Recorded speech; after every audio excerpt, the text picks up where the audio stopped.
there, my name is Dr. Katie Saints, and this video is about when we have rigid or inflexible thoughts. Sometimes we choose behaviors that kind of screw us over because of what we're thinking. So I want to break that down a little bit and look at what are the thoughts that hook us and pull us away from what we really should be doing that would help make our life better.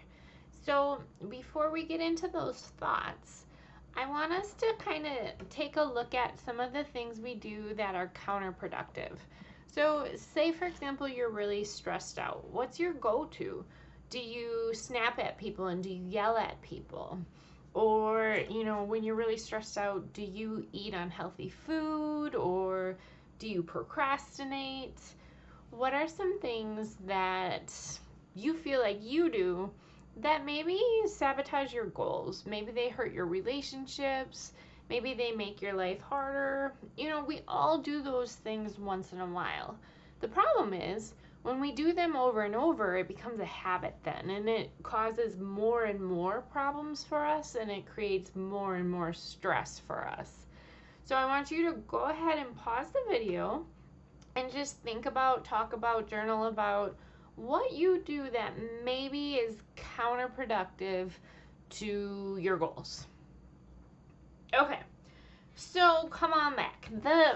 The four common areas that our thoughts get us hooked in is judgments, time travel, reason giving, and then rules. So I want to go through each of these and kind of break down and explore if these ways of thinking are what are getting you hooked and getting you sucked away from making those good decisions. So the first one is judgments. A lot of times we have ideas in our head about the way something should be or the way people should act. We're upset about the principle of the matter. Well, he should have done this. It's not fair. Those sort of thoughts get us hooked. And then we get really rigid and inflexible. We're not willing to do it a different way because we're stuck on that judgment. Sometimes the judgment's about ourselves. And we're like, oh, I'm going to fail. Nobody's going to like me. I'm not good enough. So we have these powerful negative thoughts that kind of predict things are going to go bad, or it's not fair, it's not right. And then we're not flexible. We're not willing to do what we need to do. And so because of that judgment that we made in our head, we're stuck and we're making poor choices. So go ahead and pause the video and just kind of reflect and explore. Do you ever get stuck in those judgments? That's not fair, or I'm going to fail, nobody's going to like me. Can you think of a time that something triggered those sort of judgments in you, and because of that, you maybe chose a behavior that kind of screwed you over, made your life a little more stressful, that type of thing? Okay, go ahead and pause the video and then come on back. Okay, next one is time travel. So this is when we get caught up in either the past or the future. So this happens when we're thinking about a painful memory in the past. Say you went to a group, some sort of party or some sort of situation, and you got left out. It was kind of an unpleasant time. Maybe somebody was mean to you. And so you have this painful memory. And because of that, you don't want to go to groups anymore. You're living in the past then. Because a person was mean to you back then, you don't want to try again. And so you get rigid and you don't get flexible in your thinking at all because you're like, this was painful and I never want to go through that again. And so sometimes we get stuck in the future and we're so worried about the bad thing that could possibly happen that we freeze and we isolate and we shut down and we make these choices that hurt us because we're afraid of something bad happening. But because we're so afraid of the future, we're missing out on good things in the present, in the here and now. So I want you to pause the video and think about that. Do you ever get so caught up in being worried about the future that you don't make good choices right now?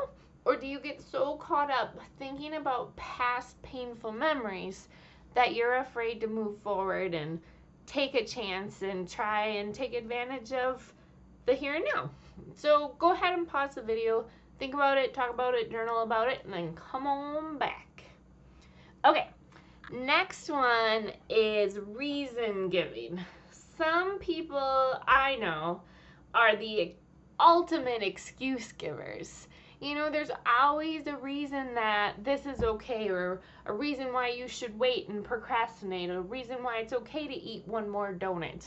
You know, sometimes we're so good at coming up with reasons for our bad behaviors that we justify all sorts of things. Like, it's okay that I was mean to my brother because he was mean to me first. He gave me a dirty look, so it was justified to go steal a toy from his room. You know, it was okay to eat the last piece of cake because I earned it. I worked hard today, and I deserve to overindulge. You know, so like, what are your justifications? What are your reasons? Do you ever get caught up in justifying your behavior so much that maybe you're going overboard? Maybe you're doing it a little bit too much, and you're maybe in denial about how those things are actually hurting you and whether or not it's justified or your reason is valid, that maybe you shouldn't because it's actually causing you pain. So go ahead and pause the video and just try to reflect and think about if sometimes your excuses aren't valid and if you're giving them too much. Okay, come on back for the last one, rules. So a lot of us create rules in our head, and some of them are justified, some of them are not, some of them make sense, some of them don't. But when we make too many rules, we can get really, really rigid and narrow in our thinking and in our behaviors. Maybe one of your rules is, I will only go out to eat with Dad. I will only talk to Mom about this. Nobody else can help me with this thing except for my brother. And so we just start creating all these rules that actually limit our life, limit our relationships. And so it ends up causing problems for us because we're so rigid in, I have this rule and it has to be this way and I'm not willing to do it another way. And sometimes when we're so focused on those rules that it causes conflict, it limits our life, it makes it so we can't connect with people as much. So try and think about, what rules have you created in your life that maybe you could be more flexible on? What if you broke that rule? What horrible thing would happen? Like, talk it through. Think about any rules you've created that maybe you don't need, or maybe you could be a little bit more flexible on, and it wouldn't be so bad. It maybe would even help you. There might be some benefits to being flexible in those rules. Okay, so you can go ahead and turn off the video now, talk about these things, and then create an action plan for yourself. Okay, these are my common triggers. These are the things that kind of hook me and lead me to make bad decisions, and here's what I'm going to do to change that. Here's what I'm going to do to challenge my thinking. All right, guys, thanks so much for listening. Good luck working on this stuff.